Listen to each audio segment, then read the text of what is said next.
Côté le dossier arménien pour parler 2 minutes du Parti socialiste, puisqu'on arrive sur la fin de l'année là, Malek Bouti, Tokyo Bureau National, satisfait de l'entrée en campagne de François Hollande, du candidat Malek Bouti ou pas? T'es dans les grandes gueules? Non, moyen. Moi, je trouve que on est très loin de ce qu'on peut faire. Je crois que le candidat, il y a eu la primaire aussi, il faut intégrer. Ouais. La campagne reste très longue, elle est très loin devant nous, mais je pense qu'il faut pas vivre sur les acquis de la primaire. Je veux dire, souvent le problème au PS, c'est qu'on considère qu'une fois qu'on est sélectionné candidat, on a fait le plus dur. Non, le plus dur, il est devant. Et le plus dur, moi je trouve que le PS et le candidat, on est trop obsédés par Sarkozy. On ne doit pas être polarisé que par Sarkozy. Je veux dire par là qu'il y a une crise majeure, qu'on doit rentrer en phase avec le pays. Il faut avoir plus de muscles. Je trouve que la campagne aurait... Et le discours de notre candidat... Peut-être parce que c'est pas le temps de la campagne encore. C'est peut-être un petit peu tôt, d'autant que Sarkozy n'est pas en campagne encore. Peut-être, mais il vaut mieux parler, tant qu'on est en situation de réfléchir à qu'est-ce qui va se passer et changer, que faire partie de ceux qui critiquent au milieu du guet. On n'est pas encore au milieu du guet. Moi, je suis pas un béni-oui-wiste. J'ai soutenu François Hollande dans la primaire. J'étais heureux qu'il gagne. Mais maintenant, je dis, il n'a rien fait. Il a tout approuvé. Alors, simplement, un mot, puisque tu es dans les grandes gueules et que tu dis la vérité. Le fait que le parti soit tenu par Martine Aubry, c'est toujours la guerre entre les aubristes et les hollandistes, comme on dit? Moi, je crois que c'est une légende, la guerre entre les aubristes et les hollandistes. Je crois que tout ça pèse pas, n'est pas la réalité de ce que je constate. Et Dieu sait que j'ai pu m'affronter avec des uns, des autres et faire partie des gens qui donnent aussi des coups de pompe dans les bureaux nationaux, comme on dit. Mais là, je dois dire la réalité. La réalité, notre grande difficulté, c'est pas les petites guerres ou les petits grincements entre tel ou tel poste. C'est plutôt une légende. Je pense que la grande difficulté qu'on a, il faut l'avouer, je veux dire, comme toutes les candidatures. Si on dit pas ça, on est dans le mensonge. La grande difficulté qu'on a, on l'a évoqué tout à l'heure. Arrive un tsunami économique, une crise comme on n'en a jamais vu. C'est d'avoir des propositions concrètes. On est rentré. C'est pas que concret. Une bonne lecture. Justement, c'est pas vision. Non, c'est pas que concret. Faut bien comprendre une chose. Une course de vitesse est maintenant installée entre nous et Marine Le Pen. Une course de vitesse. Et je l'ai dit il y a des mois de cela, et je le répète ici à ce micro. Elle peut gagner une présidentielle dans un contexte comme celui-là.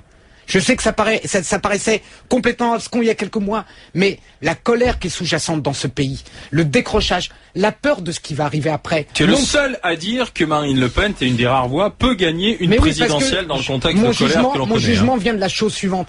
On a réduit Marine Le Pen aux exclus. Or aujourd'hui, ce sont les gens qui travaillent, les gens qui ont des familles, les gens qui ont des crédits, qui ont des enfants, qui ont peur. Si on comprend pas ça, que la peur peut amener à tout en politique, tout est possible. Voilà. Qui est d'accord avec ce que dit Malek? Non, moi je suis pas d'accord du tout. Je pense que l'effet Marine Le Pen va se dégonfler avant les élections. Je crois pas qu'elle soit au deuxième tour. Je pense pas qu'elle excédera les 14%. Et je crois que les gens vont aller au contraire, parce qu'ils ont peur, vers les partis qui leur semblent solides. Les propositions de Marine Le Pen sur la sortie de l'euro fait peur à tout le monde. Il y a eu quelques projections sur toutes les télés, toutes les radios qui montrent que c'est un programme délirant. Ouais. Donc je pense qu'il y a pas du tout ce risque. Et je pense effectivement par contre que la peur fait aussi plutôt voter à droite et que la peur qui était la peur de la sécuritaire qui était celle de Sarkozy sur laquelle il a joué pendant des années, aujourd'hui il en a peut-être même plus besoin puisque c'est une peur économique et qu'effectivement je pense que les preuves de ces petits muscles vont se multiplier dans les mois qui viennent et que Hollande va avoir beaucoup de mal à montrer qu'il tient la route par rapport à des propositions faites par le candidat de droite. Je pense que c'est ça, l'Europe est à droite et on est sur quelque chose qui Pascal et Didier. Moi je pense que celui qui gagnera, c'est celui qui probablement sera capable d'expliquer que pendant une génération et demie ou deux nous nous sommes endettés, que la planète a changé de polarité, que le nouveau monde est de l'autre côté, que ça nous impose à nous de réajuster notre modèle. Partant de là, il y a deux solutions. Soit ceux qui considèrent qu'on peut revenir en arrière sont plus nombreux et Madame Le Pen sera vraisemblablement au second tour.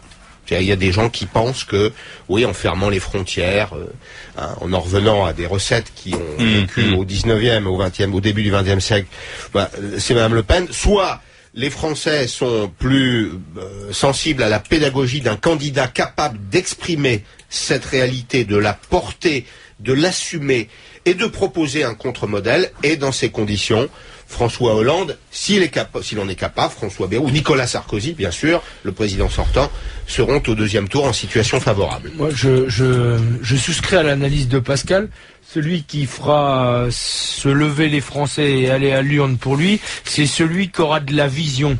Sauf que j'en vois pas aujourd'hui qui ont de la vision. Et là, l'analyse de Malik prend toute sa valeur, quoi. Parce que les gens, faute d'avoir en face d'eux un candidat qui ait de la vision à moyen, mais surtout à long terme, et qui ait un discours de réalité quant à la crise, quant au fait qu'on n'en sortira pas comme ça, vont se reporter vers ce qui les sécurise en termes de peur.